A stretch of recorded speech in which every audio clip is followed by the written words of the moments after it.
Lecture का आगाज करते हैं। लेक्चर नंबर कौन सा लिया आज हमारा? 14। लेक्चर नंबर 14 है।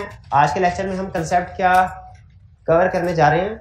एक जो होम असाइनमेंट दी गई थी आपको, उसकी डिस्कशन होगी, और दूसरा नेम ऑफ कंपनी। हमने क्लासेस स्टडी की थी मेमोरेंडम की कल। उन क्लासेस को कल हमारी थी ओवरव्यू उन क्लासेस का। आज हम स्टार्ट कर रहे हैं एक एक करके उन क्लासेस के ऊपर डिटेल डिस्कशन की। और उन मेमोरेंडम ऑफ एसोसिएशन में टोटल कितनी क्लासेस थी? कौन कौन सी? नेम, प्लेस, जिसे रजिस्टर्ड ऑफिस क्लास भी कहते हैं, authorised capital, principal line of business, liability clause, undertake. शाबाश। तो इनमें से आज हम जो नेम क्लास है इसके बारे में डिटेल डिस्कशन करेंगे, ठीक है, जिसमें हम ये स्टडी करेंगे कि नेम के लिहाज से क्या रिक्वायरमेंट्स हैं, क्या नाम रखते हुए कंपनी को कुछ चीजों का ध्यान रखना है या नहीं रखना, और नाम के लिए किससे इजाजत लेनी है, नाम अगर एक दफा डिसाइड कर ले क्या उसे चेंज किया जा सकता है, चेंज कितने तरीकों से किया जा सकता है, नाम चेंज होने के बाद क्या रिक्वायरमेंट्स है, लीगल रिक्वायरमेंट्स जिनको फॉलो करना है, ये चीजें हम आज के लेक्चर में डिस्कस करेंगे। यानी आज के लेक्चर में हमारी जितनी भी डिस्कशन होगी वो किस क्लास के हवाले से होगी? नेम क्लास के हवाले से, ठीक है जी। लेकिन पहले प्रीवियस लेक्चर में से कोई क्वेश्चन पूछना चाहते हो तो पूछ लीजिए। प्रीवियस लेक्चर में से कोई क्वेश्चन? शाबाश। ऑथोराइज्ड कैपिटल में कह रहे हैं थर्ड बुलेट, कौन सा है थर्ड बुलेट? सब्सक्राइबर शैल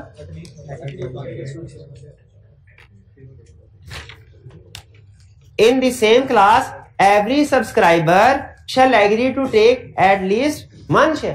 यानी चूंकि कंपनी लिमिटेड बाय शेयर है, ऑथोराइज्ड शेयर कैपिटल क्लास किस कंपनी के केस में आता है? जिसका शेयर कैपिटल होता है। तो इस केस में हर सब्सक्राइबर के लिए लाजमी है वो कम से कम एक शेयर जरूर लेगा, जरूर हासिल करेगा एक शेयर। और मेमोरेंडम में हर सब्सक्राइबर अपने नाम के आगे लिखेगा कि वो कितने शेयर बाय करेगा, कब? जब कंपनी इनकॉर्पोरेट हो जाएगी। और आपको पता है हमने स्टडी किया था कि जब इनकॉर्पोरेशन के बाद कंपनी फिर इनको इस क्वांटिटी के मुताबिक शेयर इशू करती है, ठीक है। उसके बाद फिर इनकॉर्पोरेशन के बाद इनको वो शेयर खरीदने पड़ते हैं। पहले हमारे सिलेबस में कंसेप्ट होता था कितने दिन में, 30 डेज में खरीदने पड़ते थे, लेकिन अब नहीं है। तो इनको बाद में वो शेयर जितने जितने लिखते हैं खरीदने पड़ते हैं। और कितने शेयर खरीदने चाहिए? कम से कम एक, ठीक है, यही बात कर रहा है वो। Each subscriber writes opposite to his name total number of share he has agreed। जिसने 1 लाख खरीदने हैं वो 1 लाख लिखेगा, जिसने 50,000 खरीदने हैं शेयर वो 50,000 लिखेगा। लेकिन कम से कम एक शेयर हर सब्सक्राइबर ने लाजमी खरीदना है, क्योंकि कंपनी लिमिटेड बाय शेयर है। ये सब्सक्राइबर फिर बाद में क्या बन जाएंगे? मेंबर, और मेंबर बनने के बाद फिर शेयर होल्डर्स, ठीक है। और क्या क्वेश्चन? जो प्रिंसिपल लाइन ऑफ बिजनेस है इसमें कहा कि नाम और जो एक्टिविटी है वो सेम होनी चाहिए।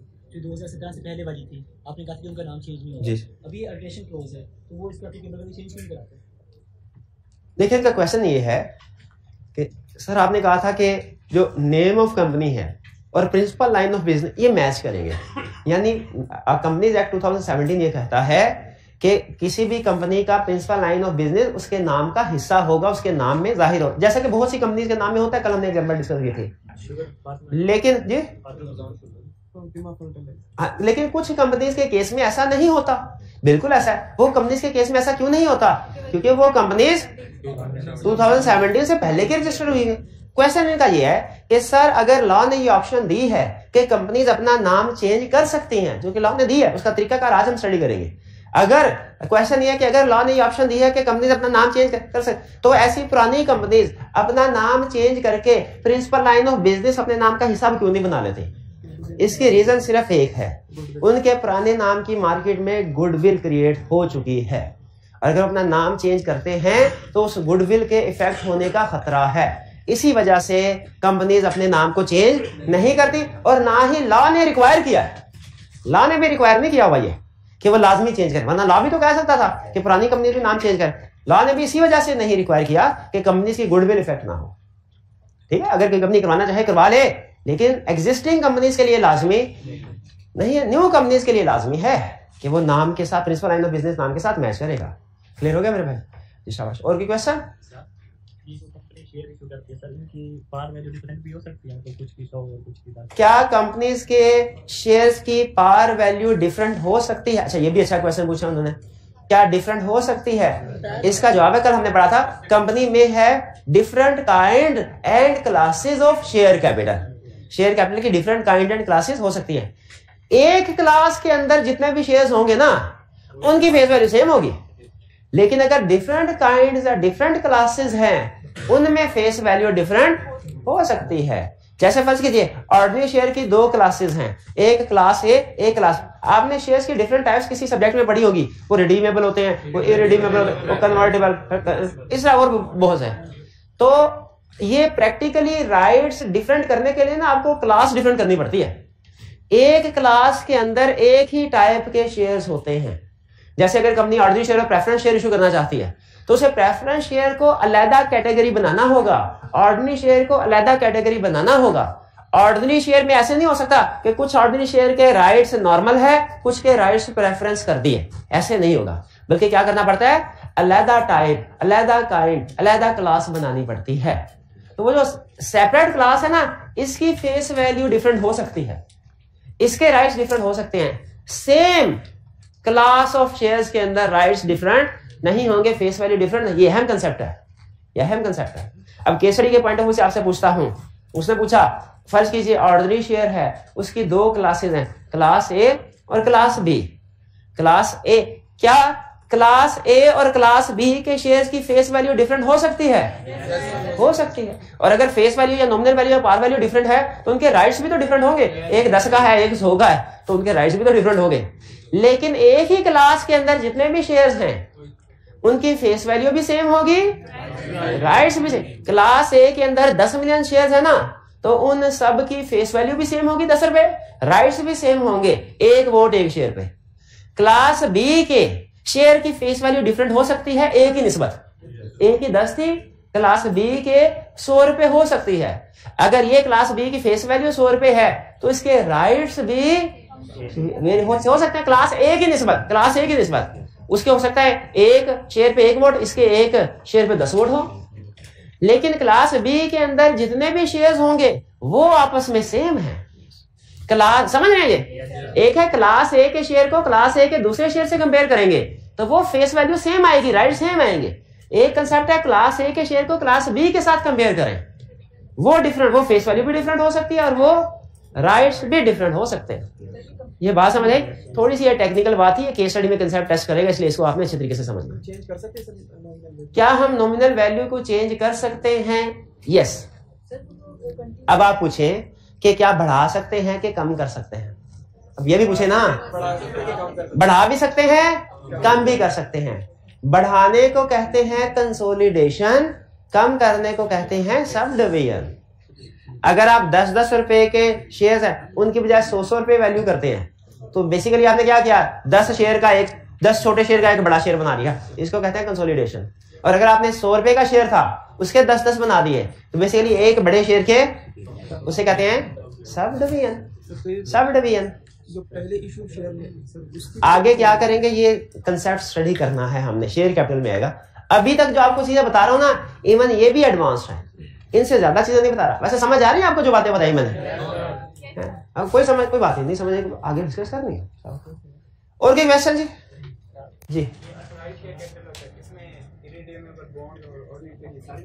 ऑथोराइज शेयर कैपिटल में सिर्फ शेयर इंक्लूड होगा और बॉन्ड डिबेंचर इंक्लूड। देखिए शेयर कैपिटल नाम पे गौर करें, क्या है?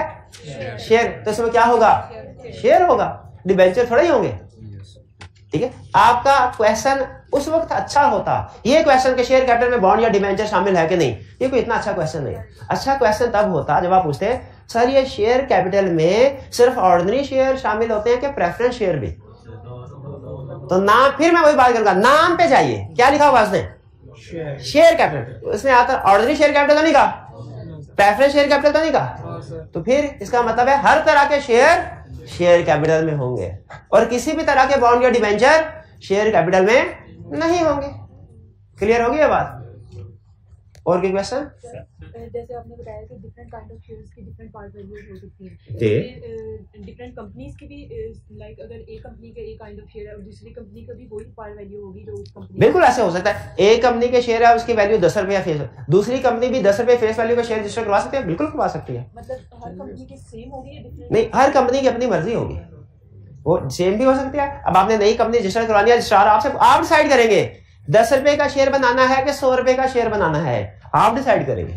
अगर आप चाहते हैं आपका शेयर सिर्फ बड़े बड़े इन्वेस्टर खरीद, आप कहेंगे 1000 रुपए का शेयर बनाओ, एक फेस वैल्यू कितनी रखो 1000 रुपए। और अगर आप चाहते हैं कि मार्केटेबिलिटी ज्यादा हो, ज्यादा इन्वेस्टर्स की पहुंच में हो आपका शेयर, तो फिर 10 रुपए का कर देंगे, वो आपकी मर्जी। हाँ, जहां तक मेरी अंडरस्टैंडिंग है, मेरा तजुर्बा मिनिमम 10 है, ठीक है। और ये तो मैंने आपको बता दिया किसी लेक्चर में कि फेस वैल्यू या पार वैल्यू हमारे लिए रेलिवेंट हुआ करेगी, मार्केट वैल्यू हमारे लिए रेलिवेंट नहीं हुआ करेगी। मार्केट में ऐसी एग्जांपल भी है, 10 रुपए का शेयर 35,000 मार्केट वैल्यू में बिक रहा है और 1000 रुपए वाला जो है वो 3.5 रुपए में कोई नहीं खरीदने को तैयार, ऐसी एग्जांपल भी। तो मार्केट वैल्यू डिफरेंट चीज है। हम किसके ऊपर लॉ की देखें, लॉ मेकर इन्वेस्टर नहीं है, उसने जो रिक्वायरमेंट्स बतानी है फेस वैल्यू के लिहाज से बतानी है, मार्केट वैल्यू के लिहाज से नहीं बतानी। इन्वेस्टर को मार्केट वैल्यू से गर्ज होती है, फेस वैल्यू से नहीं। लेकिन लॉ मेकर को फेस वैल्यू से गर्ज होती है, ऑथोराइज शेयर कैपिटल कितना है, इशू शेयर कैपिटल, इससे मार्केट वैल्यू से नहीं। और भी क्वेश्चन? अंडरटेकिंग क्लास में सारे शपथ लेते हैं, शाबाश शाबाश, उससे क्यों नहीं पूछ लिया? शपथ लेते हैं सारे, क्या शपथ? के ताबेदार रहेंगे। किसके ताबेदार रहेंगे? जो मेमोरेंडम और आर्टिकल्स में लिखा है उसके, के जो कमीशन या एडिशनल कंडीशन कही है उसके भी, कंपनीज एक्ट के भी, हर एक के, ठीक है जी, ओके जी। और कोई क्वेश्चन? चलिए कोई क्वेश्चन है? शाबाश। अरे पहला होम असाइनमेंट डिस्कस करते हैं जी। कह रहे हैं what will company right in registered office class? Registered office class ये तो पढ़ी ही नहीं। अच्छा, प्लेस क्लास को कहते हैं, ठीक है। Of its memorandum in following situation, if company proposes to have a registered office in Lahore, Punjab लिखेंगे, और आगे लाहौर भी लिखा होगा? नहीं लिखा। फिर if the company proposes to have registered office in Islamabad, Islamabad पक्का? चलिए question 2, a proposed company's principal line of business is manufacture and sale of textile products. One of the subscriber to memorandum has suggested name TSF Consultancy Limited. Comment on this suggestion. क्या ये नाम appropriate है? क्यों appropriate, क्यों नहीं? हाँ, वो requirement, name clause should match with principal line of business है, टेक्सटाइल का काम कर रहे हैं, नाम रख रहे हैं कंसल्टेंसी का, नहीं अप्रोप्रिएट। अच्छा, कोई सूटेबल सा नाम रख दीजिए इस कंपनी का, कोई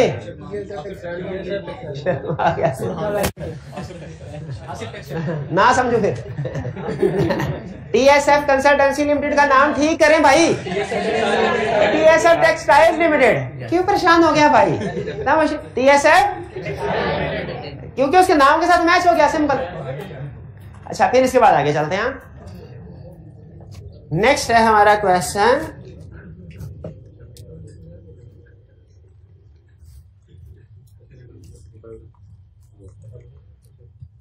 What are the main clauses of a memorandum of association of a company limited by guarantee not having share capital? हाथ उठाइए जो बताएगा, हाथ उठाइए, शाबाश। पहले आपने, लेकिन वो भाई को पहले जी, भाई बताइए। Name clause, place clause, principal line of business clause, undertaking, liability, एक रह गई,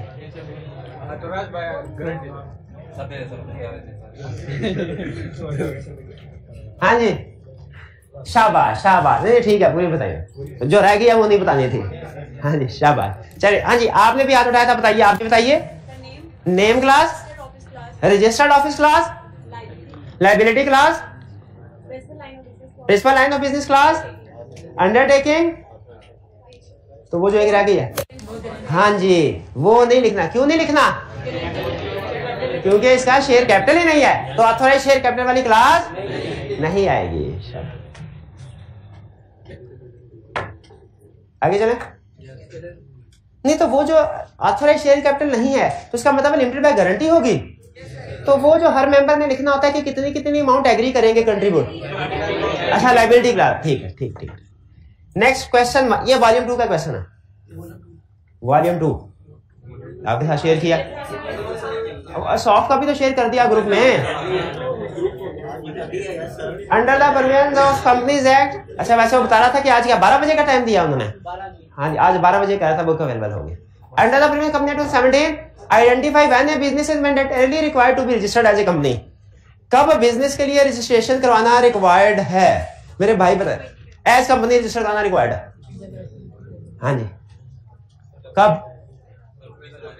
कल पढ़ाया भी नहीं था। ये तो चैप्टर 1 का क्वेश्चन है, चैप्टर 1 का क्वेश्चन 3-4 दिन से नहीं आया, 3-4 जी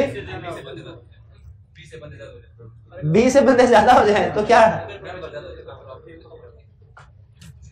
भाई, लीगल लैंग्वेज है। जब एसोसिएशन ऑफ पर्सन या बिजनेस ऑर्गेनाइजेशन के नंबर ऑफ मेंबर कितने से ज्यादा हो जाए 20, और कब?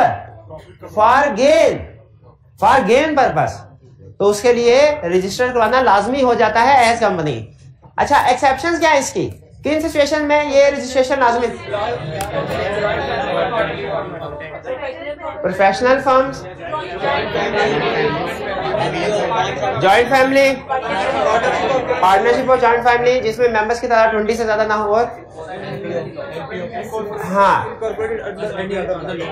Organisation registered under other relevant statute, बिल्कुल, जिसके एग्जांपल हमने उससे क्या बताया, कोऑपरेटिव सोसाइटीज, यानी कोऑपरेटिव सोसाइटी के अगर नंबर ऑफ मेंबर्स 20 से ज्यादा हो जाए तो वो कंपनीज एक्ट के मुताबिक रजिस्ट्रेशन कराना रिक्वायर्ड नहीं है। क्यों रिक्वायर्ड नहीं है? क्योंकि वो अपने लॉ के मुताबिक रजिस्टर्ड है already. Question 2, identify any 4 criteria on the basis of which A company formed under section 42 of company act 17 differ from any other limited liability company. ये वो क्वेश्चन था जो डायरेक्टली आपकी बुक में नहीं है, लेकिन आप थोड़ी सी कॉमन सेंस इस्तेमाल करते तो इसका आंसर आपको पता चल जाता। तो बताइए क्या आंसर इसका, क्या फर्क है? Company formed under section 42 differ from any other limited liability company. सबसे पहले ये सेक्शन 42 किस तरह की कंपनी को डील करता है? Association not for profit. तो आपने क्या बताना है, एसोसिएशन नॉट फॉर प्रॉफिट कैसे डिफरेंट है आम कंपनी से? एसोसिएशन नॉट फॉर प्रॉफिट हमेशा पब्लिक होती है, और जो नॉर्मल लिमिटेड लायबिलिटी कंपनी है वो पब्लिक भी हो सकती है, एक फर्क आ गया। और हाँ, नॉर्मल कंपनी के नाम के एंड पे वर्ड लिमिटेड लिखा होता है, एसोसिएशन नॉट फॉर प्रॉफिट के एंड पे वर्ड लिमिटेड नहीं लिखा होगा। 2, नॉर्मल कंपनी अपने मेंबर्स को डिविडेंड पे करती है, कर सकती है, association not for profit dividend pay नहीं करती मेंबर्स। पर्पस, नॉर्मल कंपनी का पर्पस प्रॉफिट अर्न करना, एसोसिएशन नॉट फॉर प्रॉफिट का पर्पस सोशल एक्टिविटीज होती है। 4 हो गए। थोड़ा सोच के आप मजीद भी अगर लिखना चाहें तो लिख सकते हैं। मेंबर्स को डिविडेंड नहीं मिलेगा, बिल्कुल ठीक, नहीं बिल्कुल ठीक। किस केस में नहीं मिलेगा बता? एसोसिएशन नॉट फॉर प्रॉफिट में। और किस में मिलेगा? अदर कंपनीज में मिलेगा, बिल्कुल ठीक है जी। नहीं कोई बात नहीं, थोड़ा लेट ही सही भाई आए, लेकिन बात ठीक ही है, कोई बात। चलिए ये हमारी होम असाइनमेंट थी, इसको करते हैं अब खत्म। क्वेश्चन भी डिस्कस हो गए, होम असाइनमेंट भी। अब चलते हैं नए कंसेप्ट्स की तरफ। आज के हमारे नए कंसेप्ट, सबसे पहले क्या कंपनी, अब कौन सी क्लास पढ़ रहे हैं? आज की सारी डिस्कशन नेम क्लास के गिर्द होगी। पहला कंसेप्ट, क्या कंपनी कोई भी नाम, कंपनी का प्रमोटर्स कोई भी नाम रखना चाहे रख सकते हैं कि इसमें कोई पाबंदी है? इसमें कोई पाबंदी है? तो क्या पाबंदी है वो हम डिस्कस। देखिए नेचुरल पर्सन का नाम रखने में कोई पाबंदी नहीं है, जो आपका दिल करे नाम रख सकते हैं, लेकिन कंपनी चूंकि आर्टिफिशियल पर्सन है इसलिए उसका नाम रखने के लिए कुछ रिस्ट्रिक्शंस हैं, कुछ रूल्स हैं। ये रूल्स आपने सीखने, और एग्जाम पॉइंट ऑफ व्यू से ये रूल अहम है। प्रोबेबली सबसे ज्यादा जो आईकैप ने टेस्टिंग की है नेम क्लास के अंदर, नेम क्लास के अंदर वो इसी कंसेप्ट की टेस्टिंग की हुई है, प्रोहिबिशन ऑफ नेम।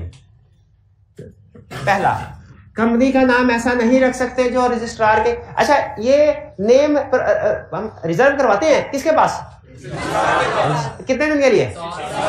6 शाबाश। तो ऐसा कोई नेम रिजर्व नहीं होगा, कंपनी का कोई ऐसा नेम नहीं रखा जा सकता जो आइडेंटिकल हो, सेम हो किसी एग्जिस्टिंग कंपनी के साथ। यानी एक नाम के साथ दो कंपनीज नहीं हो सकती। क्लियर? दूसरी चीज, कोई ऐसा नाम नहीं रखा जा सकता जो इनएप्रोप्रिएट हो, डिसेप्टिव हो, अनडिजायरेबल हो। यानी ऐसा नाम जो हमारे मुआशरे के जो असूल हैं, जो रीत रिवाज हैं, उनके खिलाफ हो, इनएप्रोप्रिएट हो, डिसेप्टिव, लोगों को धोखा दे रहा। जैसे बिजनेस असल में कोई और कर रहे हैं और नाम में लफ्ज कंसल्टेंसी वाला लिख दिया, तो ये एक तरह से धोखाधड़ी में आ सकता है, डिसेप्टिव है ना, लोग गलत अंदाजा लगा रहे होंगे इनके काम के बारे में। इनएप्रोप्रिएट, कोई ऐसा वर्ड यूज नहीं करना जो कि मुनासिब नहीं है, अनडिजायरेबल है, तो ऐसा वर्ड भी नाम का हिस्सा नहीं, आइडेंटिकल भी नहीं, इनएप्रोप्रिएट भी नहीं। फिर offends religious feelings of people, वो लोगों के बात को भी मजरूह ना करता हो। कोई ऐसे अल्फाज इस्तेमाल नहीं कर सकते कंपनी के नाम के साथ जिससे लोगों के जो है मजहबी जज्बात फ्रेंड। अब ये चूंकि थोड़ा सेंसिटिव इशू है इसलिए इसकी एग्जांपल भी मुनासिब नहीं है। आप खुद सोच सकते हैं बाज़ औक़ात कुछ कंपनी के लोगों या लोगों के नाम के साथ कुछ ऐसे अल्फाज होते हैं जिनसे हमारे मजहबी जो है वो इफेक्ट होते हैं। जैसे किसी मुकद्दस जगह का नाम जो हमारे लिए रिलीजियस पॉइंट ऑफ व्यू से मुकद्दस है, उसका नाम का हिस्सा बना देना, या उसका नाम का हिस्सा बना के कुछ और नाम भी ऐसा साथ अटैच कर देना जो कि मुनासिब नहीं समझते हम। तो इस वजह से ये रिलीजियस फीलिंग्स को जो ऑफेंड करता हो, जो डिस्टर्ब करता हो लोगों के लिए, उस नाम को भी, उस वर्ड को भी नाम का हिस्सा। फिर इसके बाद कंटेन प्रोहिबिटेड वर्ड्स या रिस्ट्रिक्टेड वर्ड्स, ऐसे अल्फाज जो कमीशन ने कह दिया कि प्रोहिबिटेड हैं या रिस्ट्रिक्टेड हैं, वो अल्फाज भी नाम का हिस्सा नहीं बन सकते। अब यहां पे दो तरह की लिस्ट कमीशन ने इशू की हुई है। कमीशन ने दो तरह की, एक ऐसे अल्फाज की लिस्ट जो प्रोहिबिटेड हैं, जो कभी भी कंपनी के नाम का हिस्सा नहीं बन सकते, और कुछ अल्फाज ऐसे हैं जो रिस्ट्रिक्टेड हैं, कंपनी के नाम का हिस्सा बन तो सकते हैं लेकिन पहले कमीशन से इजाजत लेना पड़ेगी। अब वो कौन से नाम हैं जो रिस्ट्रिक्टेड हैं, जिनके लिए कमीशन से इजाजत लेना पड़ेगी? वो नाम है ऐसे नाम जो कि किसी लोकल गवर्नमेंट या फॉरेन गवर्नमेंट के साथ कंपनी का कनेक्शन बताते हो। यानी आप नाम में ऐसा लफ्ज इंक्लूड कर दें जो कि जैसे फेडरल सीमेंट मैन्युफैक्चरर्स लिमिटेड। अब फेडरल सीमेंट मैन्युफैक्चरर लिमिटेड, ये ऐसे लग रहा है जैसे फेडरल गवर्नमेंट के साथ इसकी एसोसिएशन हो। ठीक है, नाम में IMF, वर्ल्ड बैंक के अल्फाज यूज कर देना जिस एसोसिएशन ये जाहिर हो कि इनका लिंक किसी इंटरनेशनल इदारे के साथ है। तो अगर फॉरेन गवर्नमेंट या लोकल गवर्नमेंट के साथ एसोसिएशन शो कर रहे हैं अल्फाज, कमीशन उन अल्फाज की इजाजत नहीं देगा। हाँ, अगर वाकई में एसोसिएशन है, पैट्रनेज है, लिंक है, फिर इजाजत दे देगा। हर बंदे को इजाजत नहीं होगी। हेड ऑफ द स्टेट, किसी कंपनी के नाम में ऐसा लफ्ज इंक्लूड कर देना जो कि हेड ऑफ स्टेट के साथ कनेक्शन को शो कर रहा हो, कमीशन इसकी इजाजत नहीं देगा। यहां पे आगे देखिए, हेड ऑफ स्टेट के साथ सिर्फ प्रेजेंट हेड ऑफ स्टेट लिखा हुआ है कि पास्ट भी लिखा हुआ है? पास्ट भी, ठीक है। मुशर्रफ स्टील मिल्स लिमिटेड है, कोई इजाजत है? जरदारी टेक्सटाइल मिल्स लिमिटेड, क्या ये रख सकते हैं? ये रिस्ट्रिक्ट आप और मैं नहीं रख सकते, जो जरदारी साहब हैं वो रख सकते हैं। इसीलिए ये सारे जो अल्फाज मैंने आपको बताया ना, ये रिस्ट्रिक्टेड की कैटेगरी के, किसके? इसका मतलब ये हुआ कि ये टोटली प्रोहिबिटेड नहीं है, लेकिन जो रेलिवेंट पर्संस हैं उनको तो इजाजत होगी। अगर वो कंपनी बनाते हैं नाम में इसको शामिल कर सकते हैं, आम लोगों को इजाजत नहीं। जैसे फेडरल गवर्नमेंट अगर कोई कंपनी बनाती, नेशनल बैंक ऑफ पाकिस्तान बनाया तो है, बैंक ऑफ पंजाब बनाया तो है, क्या ये जो नेशनल का वर्ड है ये फेडरल गवर्नमेंट के साथ एसोसिएशन को जाहिर नहीं कर रहा? बिल्कुल कर रहा है। लेकिन इसकी आम अगर कोई कंपनी बनाएगा, उसको कंपनी के नाम के साथ इस तरह के अल्फाज नॉर्मली अटैच करने की जो ये मीनिंग दे रहे हो कि एसोसिएशन है फेडरल गवर्नमेंट के साथ, लोकल गवर्नमेंट के साथ, उनको लेकिन अगर गवर्नमेंट या ऐसा पर्सन जो कि खुद हेड ऑफ द स्टेट है, वो अगर कंपनी बनाना चाहे तो इन अल्फाज को यूज रिस्ट्रिक्टेड है, प्रोहिबिटेड नहीं है। फिर इसके बाद बिजनेस रिक्वायरिंग लाइसेंसिंग, जैसे मुदारबा वगैरह। अगर कोई ऐसा बिजनेस आप बना रहे हैं जिसके लिए लाइसेंस की जरूरत है, जैसे मुदारबा वगैरह बिजनेस होते हैं, उनके लिए लाइसेंसिंग की रिक्वायरमेंट होती है, तो इसके लिए भी आपको कमीशन की अप्रूवल की जरूरत पड़ेगी, क्योंकि अपने नाम, कंपनी के नाम के साथ आपने वर्ड मुदारबा ऐड करना होगा। तो अगर तो वाकई ही मुदारबा कंपनी है और लाइसेंस लिया हुआ है, लाइसेंस, तो फिर नाम के साथ ही मुदारबा का लफ्ज अटैच करने की इजाजत मिलेगी। लेकिन अगर मुदारबा बिजनेस चलाने का लाइसेंस नहीं लिया हुआ, फिर मुदारबा वर्ड ऐड करने की इजाजत नहीं मिलेगी। क्लियर? फिर से सुन लीजिए, ये कंसेप्ट बेसिकली है क्या? ये कंसेप्ट हमें ये बताता है क्या कंपनी का नाम रखते हुए हमने कुछ रूल्स को सामने रखना है कि नहीं रखना है। इसका जवाब है यस, रखना है। दो तरह के असूल है, दो तरह के असूल, वैसे दोनों इंटर रिलेटेड है।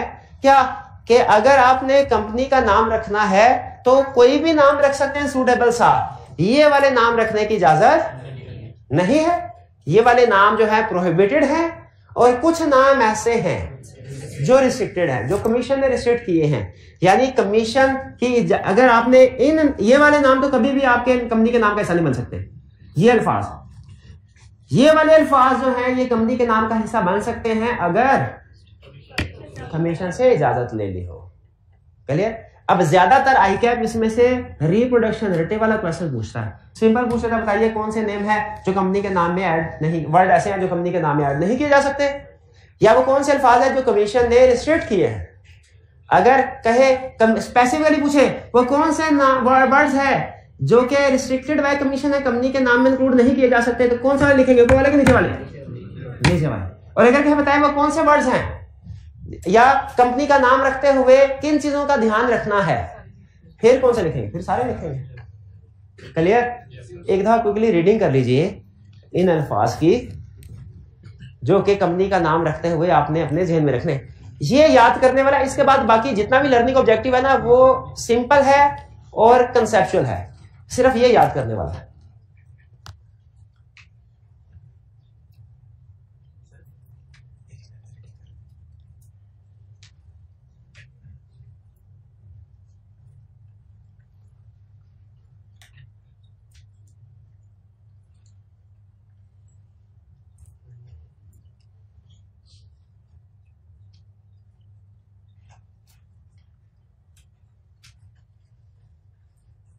जी, रीडिंग कर लिया आपने?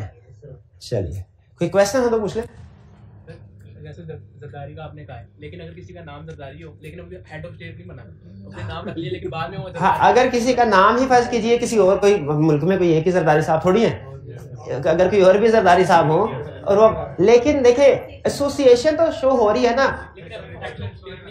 नहीं अभी अच्छा चले नाम भी चेंज कर रहे हैं। इनका क्वेश्चन यह फर्ज कीजिए पहले कोई असलम साहब है, वो अब उन्होंने अपने नाम के साथ कंपनी रजिस्टर करवा ली, बाद में वो पाकिस्तान के प्रेसिडेंट बन गए, तो कोई और बन गया उसी नाम से, कोई और बन गया नहीं, फिर उस पे देखे न्यू कंपनी रजिस्टर करते हुए रिक्वायरमेंट है। अगर कोई पुरानी जरदारी साहब के प्रेसिडेंट बनने से पहले अगर कोई कंपनी रजिस्टर्ड थी जरदारी नाम से, तो फिर वो अनइफेक्टेड है, वो क्योंकि उसने बेनिफिट लेने की कोशिश ही नहीं की। ठीक है, वो काम कर सकती है। और कोई क्वेश्चन? अब आगे चलते हैं। इसमें हमने क्या सीखा? कंपनी वो कौन से ऐसे अल्फाज हैं जो कंपनी के नाम का हिस्सा नहीं बन सकते, या बन तो सकते हैं लेकिन कमीशन की अप्रूवल के बाद। अब आगे चलते हैं। अगर फर्ज कीजिए इनमें से कोई नाम ऐसा था, ये वाला कंपनी नाम आया, क्या रजिस्ट्रार को रजिस्टर करना चाहिए था? नहीं करना, लेकिन गलती से उसने रजिस्टर कर दिया, क्या बिल्कुल रजिस्ट्रार की गलती है? क्या बाद में ये नाम रेक्टिफाई हो सकता है? बिल्कुल हो सकता है। अच्छा फर्ज कीजिए नाम बिल्कुल ठीक था, लेकिन कंपनी खुद से चाहती है कि रीब्रांडिंग करें अपने नेम के, नेम को चेंज करना, रेक्टिफाई का लफ्ज नहीं इस्तेमाल कर रहा, चेंज करना चाहे, तो क्या कंपनी अपने नाम को चेंज कर सकती है? बिल्कुल कर सकती है। अच्छा पहले तो दो अल्फाज है, दोनों में फर्क ध्यान में रखना है, एक है रेक्टिफिकेशन, एक है चेंज। रेक्टिफिकेशन का मतलब क्या है कि पहले कोई गलत नाम रजिस्टर हुआ है, अब इसको ठीक करना है। और चेंज का मतलब क्या है? पहले ठीक था, अब वो चेंज करना चाहते हैं। नॉर्मली रेक्टिफिकेशन का डिसीजन आता है रजिस्ट्रार की तरफ से, और चेंज ऑफ नेम का डिसीजन आता है कंपनी की तरफ से। तो अब ये जो रेक्टिफिकेशन और चेंज है इसको हम दो हिस्सों में पढ़ेंगे। एक, कंपनी का नाम चेंज हो सकता है दो रीजन की वजह से, एक रेक्टिफिकेशन और दूसरा चेंज। रेक्टिफिकेशन में क्या बताता है? रेक्टिफिकेशन बाय रजिस्ट्रार और दूसरा चेंज बाय कंपनी। रजिस्ट्रार ने रेक्टिफिकेशन करनी है, कैसे कर सकता है? सबसे पहले हेयरिंग नोटिस इशू करेगा कंपनी को और हेयरिंग का मौका देगा कि आइए अपना पॉइंट ऑफ व्यू बयान कीजिए। रजिस्ट्रार कहेगा कि आपका नाम जो है वो गलत रजिस्टर हो चुका है, रजिस्टर नहीं होना चाहिए था, हम आपका नाम चेंज करना चाहते हैं, आइए आप अपना पॉइंट ऑफ व्यू, अपना मौकफ बयान कीजिए। जब कंपनी अपना मौकफ बयान कर चुकेगी हेयरिंग, तो फिर रजिस्ट्रार ऑर्डर इशू करेगा। ठीक है, हेयरिंग अपॉर्चुनिटी देने के बाद क्या करेगा? ऑर्डर। किस चीज का ऑर्डर? कि कंपनी अपना नाम चेंज करे। कितने दिन में? With in 30 days. अगर तो कंपनी अपना नाम चेंज कर लेती है तो ठीक, अगर कंपनी अपना नाम चेंज नहीं करती तो 30 दिन के बाद रजिस्ट्रार खुद से नाम चेंज करेगा, यानी खुद से कोई मुनासिब नाम रख लेगा कंपनी का, और कंपनी को नया सर्टिफिकेट ऑफ इनकॉर्पोरेशन इशू कर दिया जाएगा। क्लियर? फिर से सुन लीजिए, अगर कोई कंपनी गलत नाम से रजिस्टर हो जाए, रेक्टिफिकेशन हो सकती है, कौन करेगा? प्रोसीजर क्या होगा? Step number 1, opportunity of hearing देगा। हेयरिंग के बाद ऑर्डर देगा कंपनी को कि अपना नाम चेंज करे। अगर कंपनी अपना नाम चेंज कर देती है तो गुड, अगर कंपनी अपना नाम चेंज नहीं करती तो फिर रजिस्ट्रार खुद से कोई नेम चेंज करके रख देगा, और क्योंकि नाम चेंज हो गया तो नया सर्टिफिकेट ऑफ इनकॉर्पोरेशन इशू करेगा। ठीक है, ये अच्छा मुझे बताइए, आईडी, अगर कोई पर्सन नाम चेंज करे उसका आईडी कार्ड चेंज होता है? होता होगा। अच्छा, अगर कोई अपना एड्रेस चेंज करे, अगर तो आरजी एड्रेस जो है टेम्परेरी एड्रेस वो चेंज करे तो फिर आईडी कार्ड चेंज, लेकिन नाम चूंकि ज्यादा सिग्निफिकेंट है तो इसमें मेरा ख्याल है कि आईडी कार्ड चेंज। इसी तरह जब कंपनी का नाम चेंज होगा तो नया सर्टिफिकेट ऑफ इनकॉर्पोरेशन बनेगा न्यू नेम के साथ। लेकिन नॉर्मली जब रजिस्टर्ड ऑफिस क्लास वगैरह चेंज अगर होती है तो उसमें रजिस्ट्रार चेंज को अपने पास नोट तो कर लेता है, new certificate of incorporation issue शायद ना करे। नेम चेंज होने से बाज़ औक़ात बैडविल को वाइड करने के लिए नेम चेंज किया जाता है। ठीक है, ऐसा भी होता है। अगर उस नाम की गुडविल है तो कंपनी नाम क्यों चेंज करेगी? नाम क्यों चेंज? हाँ, अगर गलत नाम था तो फिर इसका मतलब है जो गुडविल क्रिएट हुई वो भी गलत थी, वो भी गलत थी। अब रजिस्ट्रार तो उसको चेंज कर सकता है। पहले पुराने लॉ में कंपनीज ऑर्डिनेंस 1984 में उन्होंने लिमिट रखी हुई थी रजिस्ट्रार की कि इतने ऐसे में नाम चेंज कर सकता, उसके बाद नहीं। लेकिन अब उन्होंने इस तरह की कोई लिमिटेशन नहीं रखी हुई। वो कहते हैं भाई जब भी रजिस्ट्रार चाहे, अगर गलत नाम रजिस्टर हुआ है तो जब भी चाहे इसको चेंज कर सकता है।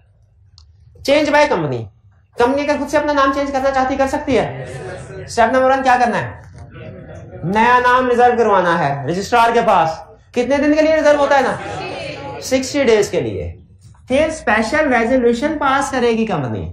मेमोरेंडम और आर्टिकल्स में कोई भी चीज चेंज करनी हो ना, उसके लिए कौन सी रेजोल्यूशन है? Special resolution. कोई स्टूडेंट बता सकता है स्पेशल रेजोल्यूशन की डेफिनेशन? हाथ उठा के, स्पेशल रेजोल्यूशन की डेफिनेशन हाथ उठा के, हाथ उठा के 1 2 3 बताइए क्या? Resolution which is passed by 3/4 majority of member present और इसके अलावा एक और चीज भी थी जी, 21 डेज का नोट। भाई बताइए स्पेशल रेजोल्यूशन की definition. Passed at general meeting. अच्छा, की पॉइंट्स बता दे वो भी चलेगा। ठीक है, general meeting 21 days notice, 3/4 majority of members. कौन से मेंबर्स? एक और लफ्ज बोले, राइट टू वोट है, एक और प्रेजेंट। शाबाश, जो कि मीटिंग में प्रेजेंट है वो 3/4 मेजॉरिटी। शाबाश जी। हाँ, इसकी एक्सेप्शन भी है। एक्सेप्शन क्या है? इस बार में ठीक है, ठीक है, ठीक है। सिर्फ आपको स्पेशल रेजोल्यूशन का कंसेप्ट रिवाइज करवाना चाह रहा था। फिर स्पेशल रेजोल्यूशन पास करने के बाद क्या करना है? रजिस्ट्रार को अप्लाई करना है। वो कह रहे हैं हाँ, रजिस्ट्रार, ये जो नाम आप रिजर्व करवाते हैं ना, इसमें अगर आप स्टेटस चेंज करवा रहे हो तो फिर नेम रिजर्व करवाने की जरूरत नहीं है। अगर कंपनी का स्टेटस, जैसे फर्ज कीजिए कि पब्लिक से प्राइवेट में नाम सेम है, ठीक है, जैसे क्या था TSF टेक्सटाइल्स लिमिटेड, नाम सेम, अब इसको प्राइवेट करना है, पब्लिक की बजाय प्राइवेट, तो TSF टेक्सटाइल्स प्राइवेट लिमिटेड, तो इसके लिए नेम रिजर्व कराने की जरूरत नहीं, क्योंकि ये समझा जाता है कंपनी का अपना ही नाम है, वही नाम रिजर्व करो, तो इसके लिए रिजर्व करवाने की जरूरत नहीं है। ये रजिस्ट्रार की अप्रूवल, इस केस में जरूरत, नेम चेंज करना हो तो कब रजिस्ट्रार की अप्रूवल की जरूरत नहीं होती? जब चेंज ऑफ नेम स्टेटस की वजह, यानी प्राइवेट का लफ्ज ऐड या डिलीट करना, या इसी तरह गारंटी लिमिटेड का वर्ड ऐड या डिलीट करना।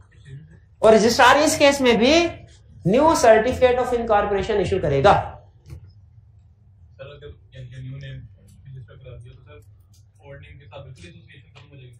क्या अगर न्यू नेम रजिस्टर करवा लिया, ओल्ड नेम के साथ बिल्कुल एसोसिएशन खत्म हो जाएगी?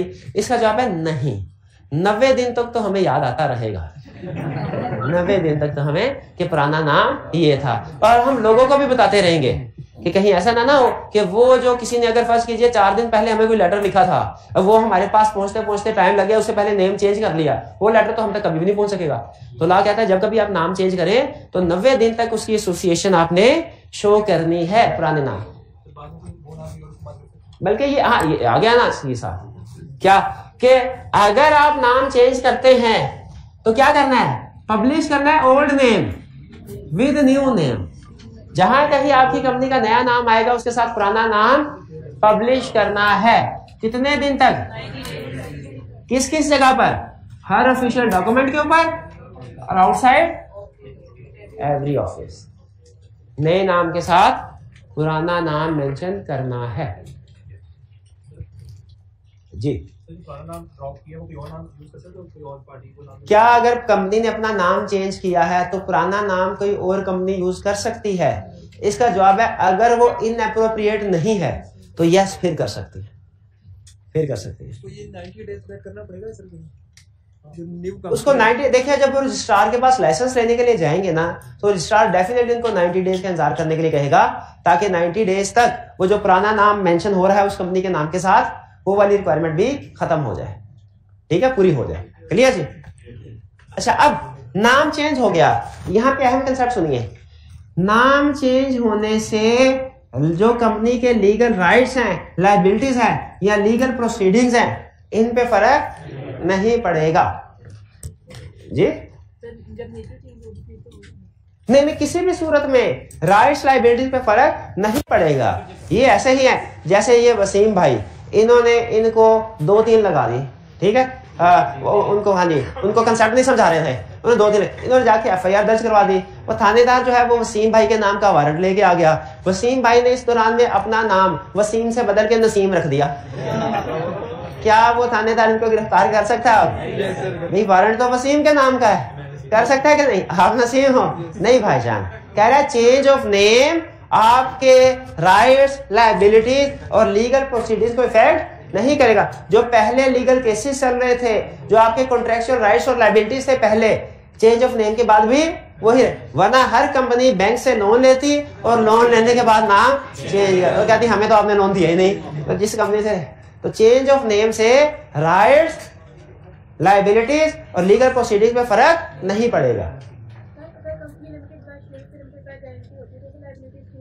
हाँ, अगर लिमिटेड बाय शेयर से लिमिटेड बाय गारंटी होती तो कंपनी के मेंबर्स की लायबिलिटी पे फर्क पड़ता। कंपनी की लायबिलिटी तो मेंबर्स की लायबिलिटी पे फर्क, हाँ, मेंबर्स की लायबिलिटी पे फर्क पड़ सकता है अगर वो स्टेटस चेंज हो, लेकिन कंपनी की जो लायबिलिटीज है, जो पुराने कॉन्ट्रैक्ट्स उसने किए हैं, जो कंपनी ने दूसरों के खिलाफ लीगल केसेस फाइल किए हैं, दूसरों ने कंपनी के खिलाफ लीगल केसेस फाइल किए, वो सारी प्रोसीडिंग्स अनइफेक्टेड रहेगी। क्लियर जी? अच्छा, ये अब पब्लिश करना है नाम को, नाम की मशहूरी करनी चाहिए। अच्छा, क्या कंपनी को अपना नाम कहीं पे शो करना चाहिए?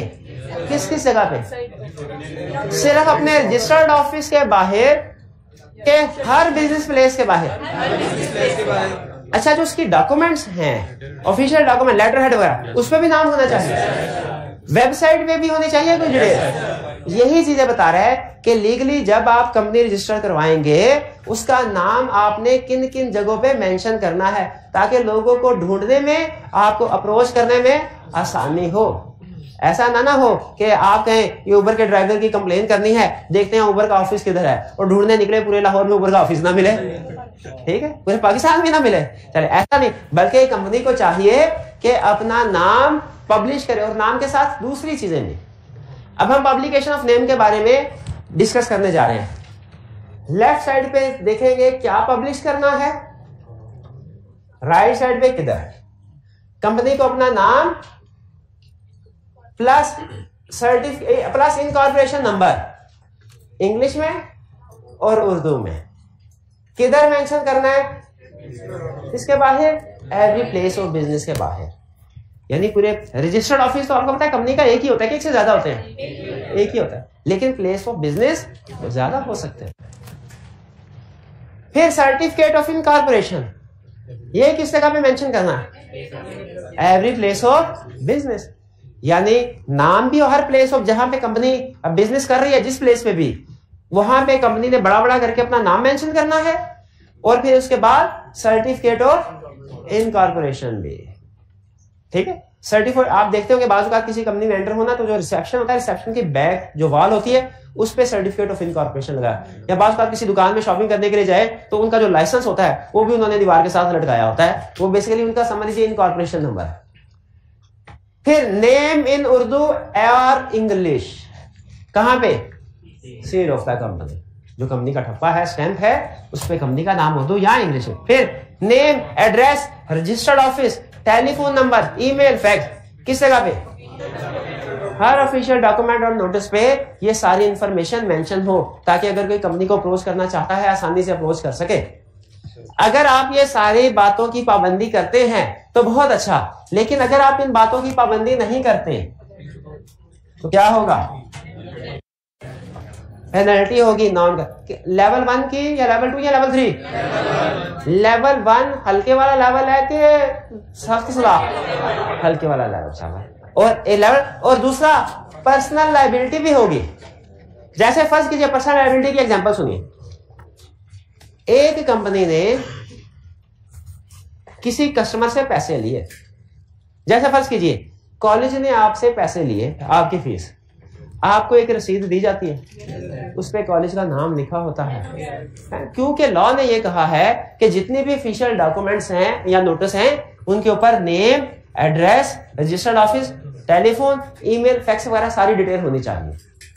फर्ज कीजिए कंपनी का नाम नहीं लिखा हुआ, किसी पर्सन ने आपसे पैसे लिए, जैसे आपको थोड़ी जल्दी थी, क्लास मिस हो रही थी, वहां पे आपने देखा स्वीपर था, आपने स्वीपर से कहा भाईजान ऐसा कीजिएगा मैं क्लास में जा रहा हूं, आप ये फीस जमा करवा दीजिएगा। स्वीपर ने कहा ये लीजिए, मैं मेरे से रसीद लेते जाइए, और उसने रसीद, पैसे रख लिए, रसीद, उस रसीद के, अच्छा है वो वही रसीद बुक जो कैशियर यूज करता है, लेकिन उसके ऊपर स्टैंप नहीं है उसके पास, और उसने अपना नाम लिख दिया, कंपनी का नाम नहीं, कंपनी की स्टैंप सेल नहीं, अपना नाम लिख दिया। अब बताइए इस डॉक्यूमेंट के ऊपर लायबल कौन है, कंपनी या कि वो ऑफिसर जो यूज कर रहा है इसको, वो ऑफिसर। इसलिए मैंने कहा अगर कोई भी ऐसा डॉक्यूमेंट है, कोई कॉन्टैक्ट किया जाता है, किसी से पैसे लिए जाते हैं, किसी को दिए जाते हैं, ऐसी सारी ऑफिशियल डॉक्यूमेंट्स या नोटिस के ऊपर अगर कंपनी का नेम, एड्रेस, ये रिक्वायरमेंट पूरी नहीं की गई तो इसकी रिस्पॉन्सिबिलिटी किसके ऊपर होगी, जो ऑफिसर ऐसे डॉक्यूमेंट्स को, जो डेफिशिएंट डॉक्यूमेंट है, इसको इशू कर रहा है, वो पर्सनली लायबल होगा। उस पैसों के लिए कमीशन को जुर्माना भी अदा करेगा लेवल 1 का, और वो खुद भी उसकी लायबिलिटी पर्सनल होगी। कुछ को समझ आया? चलिए जरा कोई जी पूछिए।